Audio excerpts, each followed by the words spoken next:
The postseason has begun here at the HGC as we begin the playoffs and try to figure out who will be our third slot going to the HGC Finals at BlizzCon in November. My name is Trixer. I'm joined by Caldor, but I'm also joined by one more member here at the very far left. Glarong is here to help analyze some of these games. Glarong, welcome to the set. Yo, thanks. It's great pleasure to be here. I'm super excited to see these games. Super excited to see him. Caldor, how you feeling, man? I told you to introduce him as Draco Malfoy. I know. You're ruining everything. I couldn't go that far in, man. I couldn't do it. Regardless, today is looking pretty darn awesome as we will only have one match happening here. Will be a best-of-5 series between Team Wish, formerly known as the Zealots, as they take on Team Liquid. Whoever wins here, we'll move on to tomorrow, where we'll see who will face off against Strict Esports. Yep, and the Wish memes are already starting. We saw Grand Paqueta say earlier that he wishes that they are going to qualify. Nurok immediately contradicted that and said he wishes for Team Liquid to make it through. And I think you will have to deal with a lot of really bad puns today. That's how it goes here at the HGC. We get a new name, we gotta push it through and make sure to bring out all the memes. Now, Glarong, you've been watching EU here and there. Who do you think is going to win the first matchup? You know, honestly, like, Wish is kind of my dark horse for the playoffs run on the EU side of things. I think that, like, Poyolk is one of the best players Europe has to offer. I think he's grown a lot as a player, and watching him has been a real treat. So I actually think that, like, Team Liquid has bootcamped for sure. They've prepared a lot, but, like, my eyes are on Wish this set for sure, and Poyolk in particular. Awesome, yeah. All the teams currently playing this weekend look great. I mean, if you look at all four teams that we'll be having playing, let's go and look at the bracket, actually. You can see a world where each of them can win, Caldor. Yeah, at this point, we're really looking at a scenario where I have no idea who's going to make it here. As we heard already, Liquid with a bootcamp. That already gives them a massive boost. They said they don't want to have any regrets no matter what happens here. But then, as Glarong just highlighted, Wish, former Zealots, they look absolutely amazing right now. And of course, we have Tricked Esports waiting in the next round. And then last but not least, Team Expert, who will only have to win a single series in order to qualify for BlizzCon. They, of course, have now the luxury of observing all these games, scouting what's happening, and that already is going to give them a bit of an advantage and more preparation time as well. Yeah, Team Expert will only have to play one match. This is the result of them doing well in the HGC season, being in the third slot. And again, as you mentioned, they'll be able to watch every single match as we head into that Sunday so they can prepare for their opponents. A buzz currently happening around the scene right now. A lot of the community is talking about Team Liquid. They think that they can actually push their way through all the way to grab that third slot, especially with that boot camp coming in. But if you actually look at pure stats right now, Team Wish and Team Liquid, and their last 5 games were both only 1 and 4. They're having a hard time earning wins. They do, but at the same time, I think you can see on both teams that they do exceptionally well right now. The results not always reflecting how close these games are. And especially when we're talking about Team Liquid, the one thing they have going in their favor is experience. Yeah. They have the up and down with their performance at this point, but the bootcamp could help them to bridge that. And experience in such a tense situation could definitely be the deciding factor, I would argue. Oh, yeah, absolutely. And Team Liquid's a name that, like, goes back for so long throughout the history of Heroes of the Storm competitive. It's actually, like, a lot of the players, like Darkmock in particular, I've always kept my eye on because when he shines bright, but he doesn't always have that flair. So, like, I'm really curious to see what kind of Liquid we see come out today. Hopefully a good one. Let's go ahead and get it started here. We're going to go ahead and get some input from our players themselves before we start the match. I think Team Wish is a very talented team. They, you know, they came out of the Crucible. They were the new blood in the HGC. And they actually showed very strong performances during both splits, and you know, they got the spot in the playoffs. And I believe it's a very important match for us because it's the first step in the playoff ladder. Obviously, if we lose, we are out, so it's not much to say about it. But I think if we are able to beat them, we would get a big confidence boost. And I mean, we will just try our best, but it's for sure a hard match for us. They have some wild strategies, but overall I think they are like very straightforward. You know, like Mopsy really likes to play ETC. Poyolk plays like the standard range assassins that are in the meta right now. I think they are just a very solid team, and they don't rely that much on cheese. Like, I think they can rely on their mechanics and are actually just strong overall as a team. Coming into the playoffs, we're just like super happy after our winners TG securing our spot in the playoffs, and we also just got an organization, so I feel like everyone is a bit more excited to play again and want to do good in playoffs and hopefully make it to BlizzCon. Coming up against Liquid, there are like 5 solid players. The only one that recently has stood out a lot is Nurok going back to ranged a bit, and before I respected him a lot on the ranged, and I'm really happy to see him playing more ranged heroes again. Looking back to our recent performance against Liquid in HGC, we have been doing really well, and when we actually get our drafts and our comfort picks, we seem to be winning our games and play really well against Liquid. So I would say I expect us to win, maybe not as easy as before, like 3-0s and 3-1s. I expect Liquid to now, with their bootcamp, show up for real in these playoffs and be a threat. A wonderful match to start our weekend on. And obviously, we already have people coming in and dropping cheers off. They're excited for these teams to move forward. Let's go ahead and look at them here. The top 5 cheers for both of our teams. Now, for you at home, Zealots aren't quite Wish when it comes to cheering. You will be cheering for the Zealots, as it was a bit late here in the season. Let's go ahead and look at Team Liquid first and see where our cheers currently sit. At the very top, Caldor is already smiling, but we're going to allow Glarong the chance here to read the number 1. This is going to be really difficult. You got it. I believe it. Come on. I can't do it. Try it. Come on. Okay. I had Tim already trying a couple of times. You want to read? Okay. I pronounce it first for you. Nachtschatten. Nachtschatten. Wow, Much better than he is so much better than you. Can we swap you two? Like, I think he's going to be the should. dedicated German from now on. Honestly, man. Well, Zealots here continue to have Snitch at the very top here with 17,300. Tordenheim right behind with the 17,000 going all the way down. Mono Bear from everywhere, bringing in the rhymes and the cheers. I love that Snitch is at the top. For Zealots, this is so good. Man, it's grassroots, where Actually, it starts. now that we have a play here as well, like the cheer system was just introduced. What does it actually mean for you guys? I mean, you are one of the teams that is pretty high up in the rankings in general. When you have a good weekend and you see that people cheer for you, is that giving you an additional boost, or is it just nice to have for you? Well, honestly, from a player's perspective, the cheering system has been really cool. Like, it's crazy to think, like, it's hard for me to comprehend that people are actually, like, supporting us financially in the ways that they have been. Like, people have been so generous, especially with Roll20 in particular. So it's, like, great for me because it provides financial security to my job and my passion. So I think the cheering system is really cool. Awesome. Good to hear, man. Let's go ahead and start this best of 5 series as we move into game number 1. The battleground chosen has been picked by Team Liquid. We will be moving into Towers of Doom, which makes me pretty happy here. Towers of Doom, when it comes to Europe, always comes to the wire. Yeah, it's always a really fun map for sure, and we have seen, especially Team Liquid, resort to that battleground a lot in the past. And one of the strategies that they have been playing is putting Nurok on Vala on this battleground a lot. And he has several times now also shown an auto-attack Vala build, which pretty much has been falling off completely out of the meta. And I think there's very few niche cases where it can excel. But if you hit one of those combos on a map where you get a lot of early stacks, it can really work. And for them, that has been one of the pocket strategies, and also why so many players highlight Nurok recently, because they're saying he has builds that others just don't play, where he says that might not be the standard, but I do well with them. What do you think about Creed the Hunter Vala? You know, personally, I'm not that big of a fan. I love My boy. Q build. I think Vala has, like, 2 builds right now that I think are really really good. Yeah. I like Q build, especially on Towers of Doom. It gives you so much control of the 2 bottom camps, just the fact that you can do it so fast with Monster Hunter.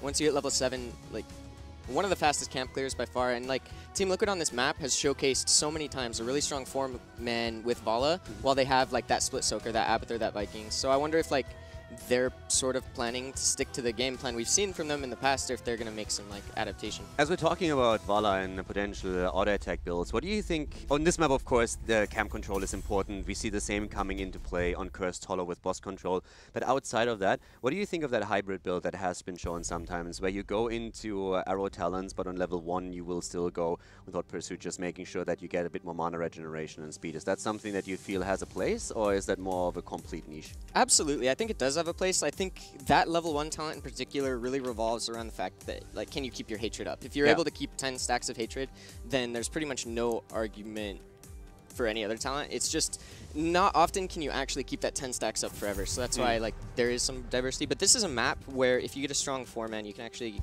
you know, continuously put pressure on in that bottom lane. Yeah, the camp control that you highlighted is, of course, one of the crucial points with an arrow build. And also, if you can sneak a quick boss in the later stages, that also helps just so much.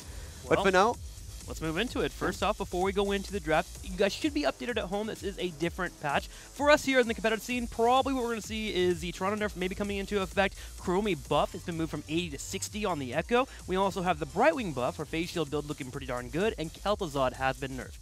Yeah, so at this point we also have ETC again being banned. This is actually one of those things that I feel is a bit different when we're looking at North America and Europe right now in terms of meta changes. I feel NA picks ETC as well a bit more, but he hasn't really reached the same priority as in Europe yet, has he?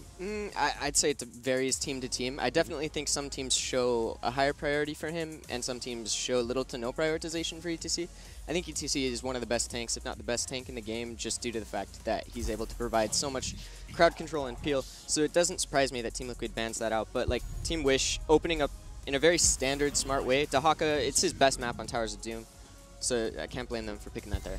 So Liquid at the same time with an Abathur, and oftentimes we actually see Abathur even banned out when we're looking at the European scene here. So with Uther and Abathur, you already have very strong arguments here, and that could lead us again into that Vala play that they've already shown. I do like the Genji ban from Team Wish. With the prioritization on Dahaka and the lack of like banning of the Abathur, they're sort of saying like we're just gonna take away what pairs well with the Abathur and draft a standard comp that matches well into just an Abathur and not an Abathur Genji, for example. What do you think about Tassadar as a potential pick here now? Because we usually see Tassadar being banned, and especially with Team Liquid showing also that high priority for hyper carries and double support on this map. Is that something that you would have considered them picking instead of Abathur, for example? And do you think that we're on the other hand now seeing Team Wish potentially going into a Tassadar combo? I definitely think Tassadar is the kind of hero that Team Liquid does really, really well with. So I think we'll see it throughout the series. But the lack of prioritization, if you're not going to prioritize it on a map, that's Towers, it makes sense. But Wish also has like the awareness to take away the Tass Rhaegar, because with a Dahaka, all you need is a strong mid laner and a strong bot lane, and you're able to control that bot lane camp, and you have the global to force initiations and things of that nature. Well, Team Wish does show here that they want to move into a hyper carry with that Rhaegar and Tassadar. Is there anyone in particular that jumps out right away that you want to ban when the Tassadar's popping up? Is it Avala, Lunara, or even Cassia who got buffed? Poilk, right? Yeah, like, exactly. Exactly, it's Poilk. If you have Poilk there, Tracer's then a bit scary. I mean, it's not the only potential ban here, but it's definitely something that they are currently discussing. Do we have to ban Tracer, or do we have certain picks that we feel we are good enough with to make sure that Tracer doesn't get the value? But if you have Poik, there it is. Yeah, there it is. It might not be the best objective ban, but considering who they're playing against, it makes a lot of sense. Yeah, exactly. You know that Poik has an insane Tracer. There's a Rhaegar Tassadar on the other hand already, so you don't want to take that chance. Yeah, I like that Liquid shows the respect to ban out the Tracer there. Showing the research, Team Wish will counterban here with a Greymane being taken away. So Another Abathur target taken away in the draft. I actually think that Wish is approaching this from a good perspective. Right now they have Tass and Rhaegar to respond to what other hyper carry, or whatever hyper carry Team Liquid decides to pair with that Abathur, and then they also get the opportunity to, with their next two picks, if Team Liquid locks in their carry, they get to counterpick, and that's also fairly advantageous. Yeah, and at that point also we have a lot that can still be complemented by Tassadar and Rhaegar. Of course, immediately we jump towards Vala, but as we highlighted before, Liquid is a team that really likes to play Vala themselves, so there's a good chance that they are now locking it in for potentially Nurok to be played. But you still have a lot of options on the side of Wish too. Even Lunara, for example, could be the hero to choose here for them. Absolutely, and Illidan is one of the last, like, your textbook pairings with Abathur. I wonder if he's going to be seen. We're going to see priority from Team Liquid on this, because Darkmok is actually a phenomenal Illidan, but we have not seen Illidan that much in the meta lately. Yeah, ever since the change on the cooldown happened for Hunt, he has been starting to fall out a little bit, but occasionally he comes in, but it's really rare if you compare it to how much of a presence and force he was before that nerf. Now with Arthas and Tyrael, we already have quite a bit of control there. And again, Abathur with Arthas together, it's really scary to have the two combined. It's all about controlling there. Having two Arthas popped up, you can have one going for the flank, one sit back there and defend your target that'll be picked up. Team Liquid has left their draft open to finish up their fifth with a Lennar or the Vala, whoever is left open. Team Wish getting whatever choice they want. But I like how they moved down this draft, gave themselves a lot of dive, and they've been playing Tyrael a lot. They have been loving the Tyrael the most here in Europe. The Arthas, like, the placement of the Arthas was really smart by Team Liquid, because it does limit a few of Wish's options. Like with Tass, Rhaegar, Dahaka, it's fairly uncommon, but there's a couple heroes that Arthas just has an incredible matchup into. Like, I don't necessarily think Team Wish was wanting to go Illidan, but there's a scenario in which they could have picked it, and now that Arthas is on the table, they no longer have that option. So I'm really curious to see what they end up going with. They deny the Vala, and this is pre-buff Johanna, so that's actually pretty interesting to me. So you expecting Lunara here for that fifth pickup? Is there any other options that we can go into? It is Team Liquid. They've always shown a preference for Lunara when there's nothing else available. I think that's a good pick. but I don't know, honestly, if I was in their position, what would round out their comp best. Lunara with Thornwood Vines seems really good. Secret pick, Jimmy. Jimmy Raynor. See, that's what I'm waiting not. for. The Raynor into ETC matchup is actually hilarious. Every time he slides, just gets knocked back. You gonna bring Raynor back at BlizzCon? Absolutely. Is First that pick Raynor. It's the secret strategy that Roll20 is practicing with? I Absolutely. shouldn't have spoiled that, right? Yeah, it's okay. It's I'm sorry. I'm sure Corey doesn't watch. Just for the sake of discussion, Cassia was buffed here. Could she work against the Johanna even with those blinds popping out? Cassia could work. Personally, with Q-Build Vala, I actually think Vala is a really good matchup into Cassia. Yeah. You can play outside of her range and deal a lot of damage once you have Rain of Vengeance, double Q. So it's a pretty hard matchup for Cassia. I definitely think it could work. But yeah, like I'd love to see a Lunara or just like, oh, so they do end up going with the Cassia. That's really... But you can actually tell how long they needed for that pick. I mean, it is the last pick, and they were in a situation where they ran down the clock here. So they definitely had a lot of talks where they said, okay, what are we actually going to do here? So I think it was the toss-up between Lunara and Cassia. And going into Cassia now, as Glong already said, you have the arrow build Vala against you. So that could definitely backfire. There's a lot of softening up also with Tacita once he completes the Storm Talent. One good thing that Cassia does bring to the table with her charge strikes, it really limits the initiation power that Team Wish has to offer. Dahaka in particular has to be a little bit careful of when he decides to dig in. But overall, I think the Cassia pick does make sense. They were kind of in a position where they didn't have that many options. So I'm not the biggest fan of the Cassia, but I can see the thought process behind it. Well, before we move into it, I'm going to have you guys both choose a winner here. We'll start with Glowong first. Honestly, I love the way Wish approached this draft. They were really respectful of Team Liquid, and they said, hey, look, we're just going to try and play you guys in a standard game, game one. Let's see what happens, and then adjust for the rest of the series. I really like the way they drafted. I'm going with Team Wish. Caldor. Yeah, I have to agree. I like that draft a little bit more than what Liquid has currently. I'm not 100% sold on the Cassia comp that they have here. If Wish runs into them and just feeds into the comp, then yes, it can work. But right now, I feel that Wish has the better tools for the first game. Yeah, I hate to be on the bandwagon train as well, but you look at the draft, and it's very textbook Zealots / the Wish team as they continue to come out here. Come out that Dahaka that we always see, and then Poikon Avala is scary, especially when he's backed up by a double support. So I think I also agree here that we're going to see Team Wish walk away with a win, but of course it is a best-of-5 series, and Team Liquid, they have some tools on the right side. What is one thing that Team Liquid has to do going into the game here to make sure that they're in a good spot against Team Wish? Get 40 points against the opponent's score. 40-0 would be a really good thing in Team Liquid's favor. I don't necessarily see that happening, but Abathur is very strong on Towers of Doom. You could make an argument for it being his best or second best map, depending on who you ask. But, like, so there's your win condition, right? You have to learn how to play with Abathur. Team Liquid's been playing with Abathur forever, pretty much. So they're a team who understands that win condition, so you can never count them out. Caldor, anything else to add on top of that? No, 40 points and you're good. This is the part where I'm trying to buy time before we get to the game, and you're supposed to help me out here, man. What happened to this? You didn't give me any signals. Like, I don't know. But we can talk about something that was very close to my heart because we had a little bit of a tie there in the past. Okay. What do you think about Ragnar's Lava Wave? Give me your honest thoughts Let's about go it. to And game don't one. look We're at ready. him. We're Don't ready look for at him game one. while you're talking. We're going in. We'll get the answer We'll to come that back later to later this. on. Here we go. Into the matchup. Towers of Doom. Game number 1. Team Wish versus Team Liquid. Game number 1, ladies and gentlemen, we have Team Wish going up against Liquid, and to the left side, Grand Pakete for Team Wish on Rega, Mopsio on Johanna, Poik on Vala. We're seeing Zarmany in this game on the Haka, on the solo lane with a global, and Shad as the second support is playing Tacita. Team Liquid on the right side here. Splendor will be playing Uther, Nurok will be playing Cassia, and already switching up the build here. Blumby playing Tyrael, Hasuab's on Abathur, and Darkmoth will be your Arthas player for today. I'm really hyped for this one. First game in the best of 5 series should be super good. Liquid has been boot camping for roughly a week. They wanted to make sure that they have no regrets no matter what happens in the playoffs. And I'm super hyped to see how much that boot camp and all that practice really paid off for them. So we're getting Thunder Strike at level 1 here for Cassia. Usually we see the charge strikes there where you're able to apply area effect damage while blocking that being available. Instead, getting the ability to drop down those Qs and consistently hit opposing heroes. And once you hit 20 of them, you get 100 extra damage on top of it. Nurok and crew already getting a kill here against Johanna in level 1. Yeah, talking about hitting heroes, Johanna goes down right away, and that's an early kill for Liquid here as they heavily committed to the mid lane. So definitely not quite the start that Team Wish was hoping for here, but then again, they have a pretty solid setup with that Vala later on once level 4 is stacked, and with Tacita to soften up opponents' targets. Once that we have 16, and also of course the level 1 quest talent completed.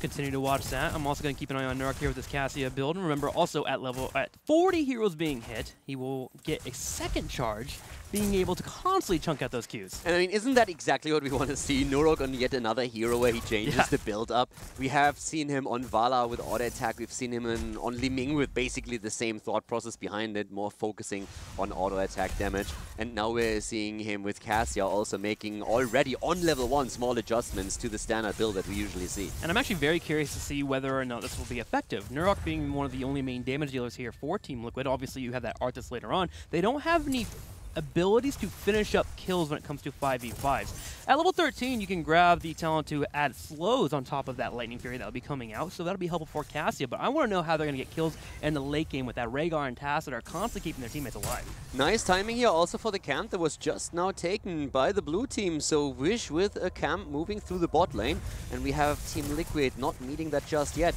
That might buy enough time to get a second altar here for them. Dehaka already moving up to the top. Johanna with the interrupt against Arthas. At least trying to delay that a bit so that they have a better position fighting over the one at the bot lane, as both teams are about to grab the level 4 talents. Alright, and we'll have a scuffle here on the bottom side. Smite coming out to slow down Shad. He goes for the channel. Blumby will be able to delay for a long time here. Dropping down the Eldruin and harassing. Here comes Darkmonk as well, as Team Liquid will now set up and try to delay and keep their opponents at bay while Abathur soaks up. Dehaka comes in, tries to go for the Jack, and Blumby barely jumping out, but Zarmany still looking for the Tong, misses it and doesn't get any value out of it just yet. Level 4 talents are in there. It, of course, gives Johanna even more sustain, and also Tacita now finally with a life leech on the shield, which helps Vala a lot. And that triggers Liquid to move back already a bit, but they're still willing to commit into it. Arthas, on the other hand, falling now, and that's already a problem, but Nurok is starting the channel, and he might get through with it. The flashlight does not interrupt. He's a bit too far away, and that allows Team Liquid to grab the altar after all, even with them playing with an Abathur comp and losing Arthas. Great play there. Arthas, realizing that he was in trouble, ran all the way to the middle lane, which pulled away resources from Team Wish from the actual channel. And Nurok, knowing that he was going to lose his Arthas, started the channel. Luckily, Johanna missing out on the blinding light allowed for Team Liquid to grab that altar. And you're right, against an Abathur composition, that's usually unheard of. Yeah, that was definitely something where Team Wish just... I mean, it was just a slight minor misplay from Johanna, which in this case could, of course, result with much more dire consequences later on in the game. If you call as Johanna that you have the interrupt ready to allow the rest of your team to tap at the well and come back into the fight, but then you miss that, then of course that's a lost altar. So at that point, you have to shrug it off, have to say, alright, didn't work out, let's just focus on the rest of the game. But that's already a bit of a blow this early, since they should have won the altar by any means, especially after the kill. Team Liquid continuing the poke here as Nurok drops down those Qs consistently. Also, with Tyrael being able to drop down the Eldruin, you're going to see a lot of these delay tactics being available for them as they move towards level 10 and further, which does kind of illustrate what Team Liquid is planning to do. Control ulters, allow Abathur to get the value on the side lanes, and attempt to allow for Dehaka to come in for rotations, and if you can dodge out on that tongue, it's where Team Liquid will get that major value from Abathur. Yeah, Abathur, of course, trying to get that soak, but especially then later on, he has so much synergy with Arthas, and having the double Arthas in there, double Cassia, there's just so much that you can get in these fights after 10. For now, of course, it is a bit more of a threat that Vala is currently starting to do a pretty solid job already stacking her own level 4, so the faster that's completed by Poik, the more damage in the earlier altar fights is being pushed out. The repeating arrow definitely helping to stack it. And Wish is actually having really smart rotations here. They are pushing the lanes extremely hard, taking a lead in experience thanks to all the structures they're already eliminating. And at the same time, they're also doing fairly well in those fights. Yep, really aiming to break down the turrets early to get that small advantage you were talking about, being half a level over their opponents. They will have to do well here and make sure not to get picked off during the altar phase. There are 2 here spawning in the next few seconds, 1 in the middle and 1 to the bottom side. But already, you can see Team Liquid coming down to control the chokes, but with Grandpa and of course Tacit and Vala on the bottom side, they'll be able to pull away the attention of Team Liquid. Yeah, Shad has to be a bit careful here, but at the same time, he's still able to dodge most of the damage that Nurok was trying to push on him. We have the team a bit split in here. Another good burrow from Zarmany as we see the Howling Blast attempt against Dehaka, but already in the back, Splendor with the attempt to channel through, and it looks like he's going to be successful with it. So we have an exchange again, 1 for 1, which still results in that slight lead of Team Liquid in the points on the core. 32 against 28. Yep, Team Liquid were careful not to bite off more than they can chew. They understood they were not going to be able to harass both of the altars, so they set up for the bottom one, chasing the Vola all the way down to the bottom left side. And the moment she was a little bit too far away from the altar, turn around, put their attention on the Bruisers, pull them back, and we had Splendor grab the altar. Now it's all about that race towards level 10, which Team Wish right now is winning pretty heavily. Yeah, they're doing quite well here, and they're going to get a very early heroic ability. The question is, what are they going to do with it? Are we going to see them try and force a fight, maybe dive onto a bell tower and eliminate a structure early on, or just simply try and eliminate a few of the camps early in this game? So this is something that we definitely can expect right now. If you have that much an advantage on your level 10, you are trying to force something with it. That you are. And they're waiting for that 10. Here it is. And watch Team Liquid. They should start to pull back from all their lanes here and play as safe as possible. You see on the bottom side, or in the middle, Arthas pulls away. And then Abathur continues to hold the top lane against the Dahaka while they need a full half a level before they hit 10 themselves. Also noteworthy that Tacita hasn't taken his 10 yet. We've seen Shad with a lot of great force walls in the past, but you can make a strong argument for Archon here as well to also give a bit more damage output. Here's the pressure play at the bot lane, but Liquid is closing in on their own level 10. Arthur's now making the rotation from the top. Archon has been chosen. Poik already working on the fountain down here, as they're starting to put a bit of pressure onto the bell tower, but not enough to really make it count yet. Really agree with that Archon choice there. Doing their best to help out with the additional damage when they get those drags, try and force the target down right away with Cassia being on the potent side. Look at Tyrael, hasn't chosen yet. I actually like that they are at least contemplating to go into Judgment. Of course, if you go for Sanctification, you have such a massive tool. And we have Team Liquid now, by the way, with 2 tools that would allow them to really cheese one of the altars through later on. And that can be the deciding factor in any game, as we've seen in the past. So you have now a Sanctification to overlay it with a Divine Shield. So that can give you a safe altar pretty easily.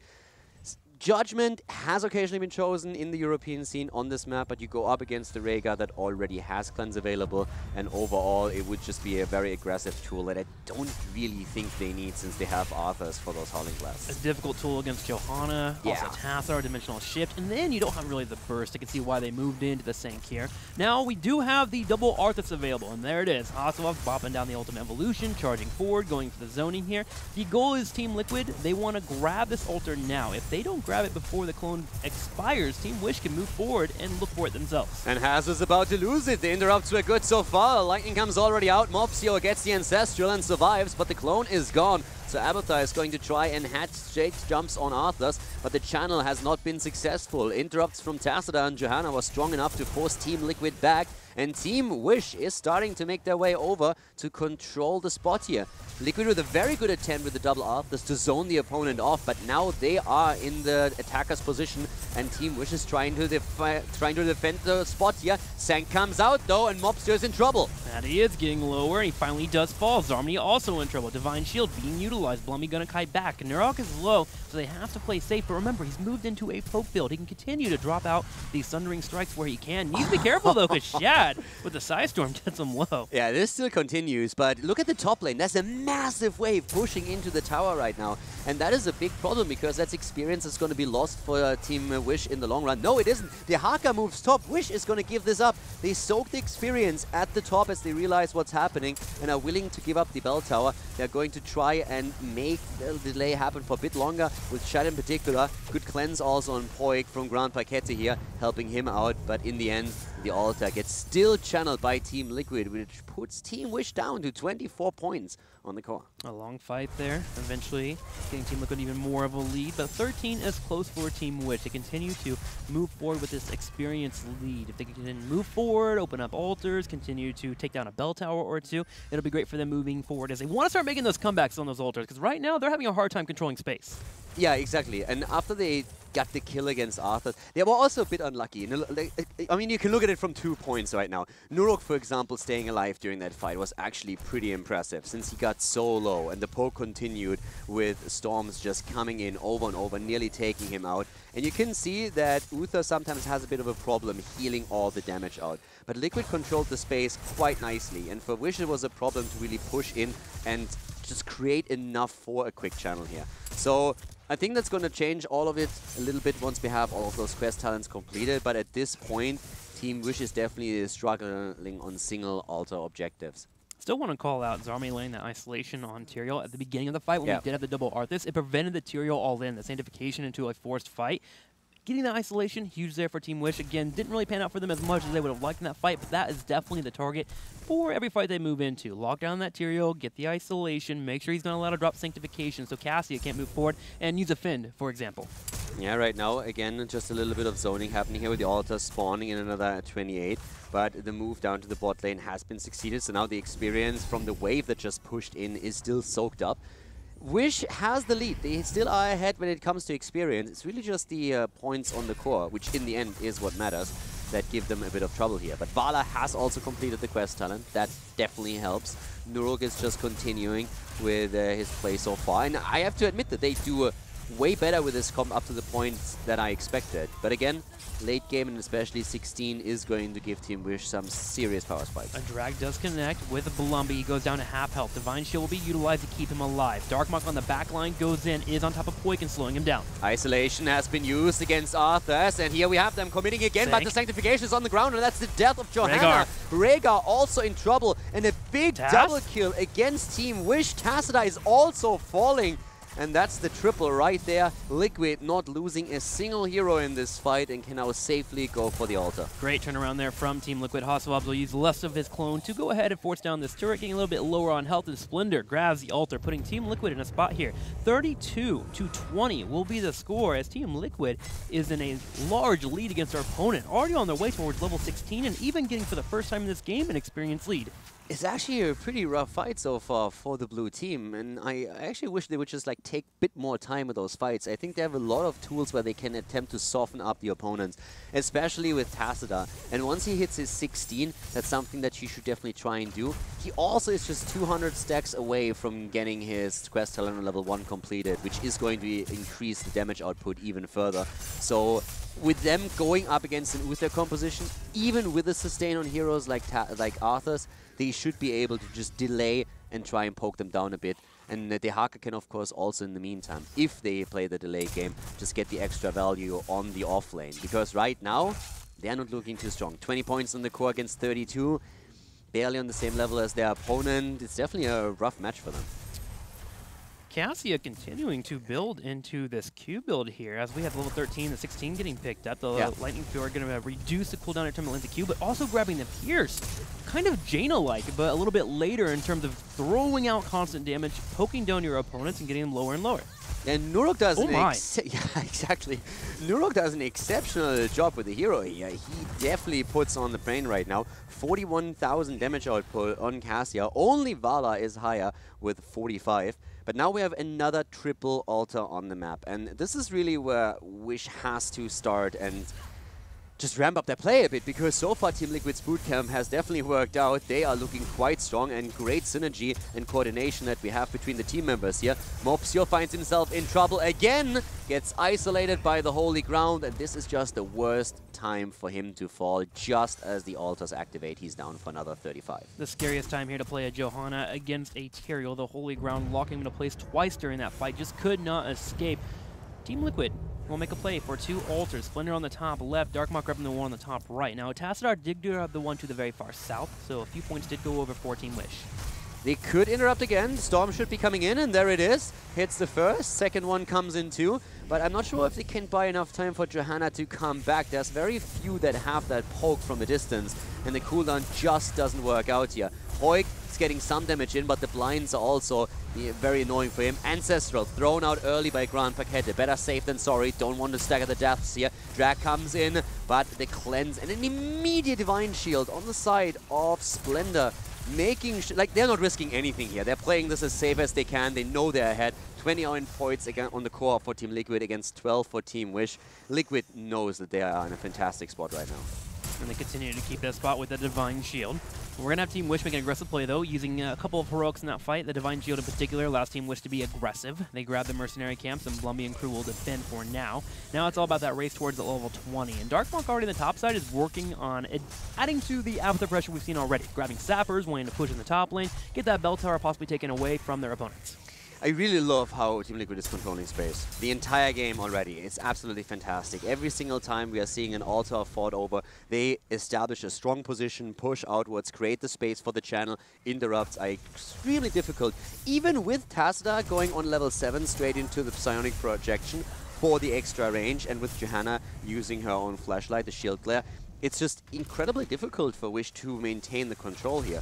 But overall, I think with the tools that they have, if they approach the fights a bit more patiently, they might be able to just soften up the targets enough so that when they actually engage into the battle with the Haka moving in, they can be a bit more forceful about those kills. But it's difficult for them. And again, I want to highlight how Nurok is currently doing such a fantastic job as the main damage dealer for them. It's pretty impressive. Well, Team Wish are wishing to win a fight here. They move in for an engage as Team Liquid rotates over. Holy Ground will be utilized, but Darkmog is fearless, continues to charge forward. Mopsy is getting locked down. Ancestral Healing comes out the last second, but so does the Divine Shield. Divine Shield Sanctification is there. Mopsy is trying to escape, but at this point, that's just wishful thinking. He's down, Johanna dead, and now another 5 versus 4 in favor of Liquid. Storm after Storm is hitting the ground, but Zarmany is already feeling the pain as Team Liquid is moving in again, barely burrowing out of it, but he still falls. The Haka is dead, and a 5 versus 3 scenario just snowballs the game further in Team Liquid's favor. Team Liquid sends their best wishes and move in for another altar after getting a couple of kills. They're looking for another one here. A couple of side storms coming out to delay Blumby. It may be enough, but they'll have to delay for 30 seconds before Johanna even comes back.